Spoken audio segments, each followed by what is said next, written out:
Hello எல்லாருக்கும் வணக்கம் and welcome back to our channel. எனக்கும் ரவி மோகனுக்கும் பெருசாக எந்த பழக்கமும் கிடையாது, நாங்கள் வெறும் ஜஸ்ட் ஃப்ரெண்ட்ஸ் மட்டும்தான் அப்படின்னு கெனிஷா அந்த பல்ட்டி அடிச்சிருக்காங்க.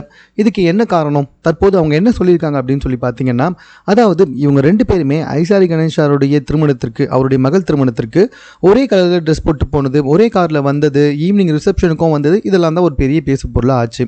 ஸோ இதை வச்சு தான் கெனிஷாவுக்கும் ரவி மோகனுக்கும் திருமணம் அப்படின்லாம் பேச ஆரம்பிச்சாங்க. தற்போது இவங்க என்ன சொல்லியிருக்காங்கன்னா, சமூக வலைத்தளத்தில் நாங்கள் ரெண்டு பேருமே ஒரே மாதிரி ட்ரெஸ் போட்டு போனோம் அப்படின்றது தான் பெருசாக பேசிகிட்டு இருந்தாங்க. ஒரே கலரில் ட்ரெஸ் போட்டதையும் பெருசாக பேசினாங்க. ஐசாரி கணேஷாரை எனக்கு ரொம்ப வருஷமாக தெரியும். அவருடைய குடும்பமும் எங்களுடைய குடும்பமும் பல வருடங்களாக நண்பர்களாக இருந்து வந்துக்கிட்டு இருக்கு. ஸோ அந்த கல்யாணத்தில் நாங்கள் ரெண்டு ஃப்ரெண்ட்ஸும் வந்துட்டு ஒரே மாதிரி ட்ரெஸ் போட்டு போனோம். ரெண்டு ஃப்ரெண்ட்ஸ் ஒரே மாதிரி ட்ரெஸ் போட்டு போகுதுன்னு அவ்வளோ பெரிய தப்பா? நாங்கள் ஜஸ்ட் ஃப்ரெண்ட்ஸ் தான், வேறு எதுவுமே கிடையாது அப்படின்ற மாதிரி கெனிஷா அவர்கள் சொல்லியிருக்காங்க. எனக்கு என்னவோ கெனிஷா ரவி மோகனை கழட்டி விட்டாங்களோ அப்படின்ற மாதிரி வந்துட்டு தோணுது.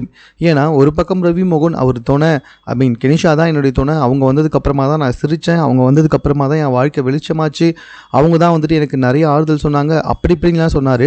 இப்போ என்னன்னா அவங்க வெறும் ஃப்ரெண்ட்ஸ் மட்டும்தான், வேறு எதுவுமே இல்லைன்னு சொல்லி சொல்கிறாங்க கெனிஷா.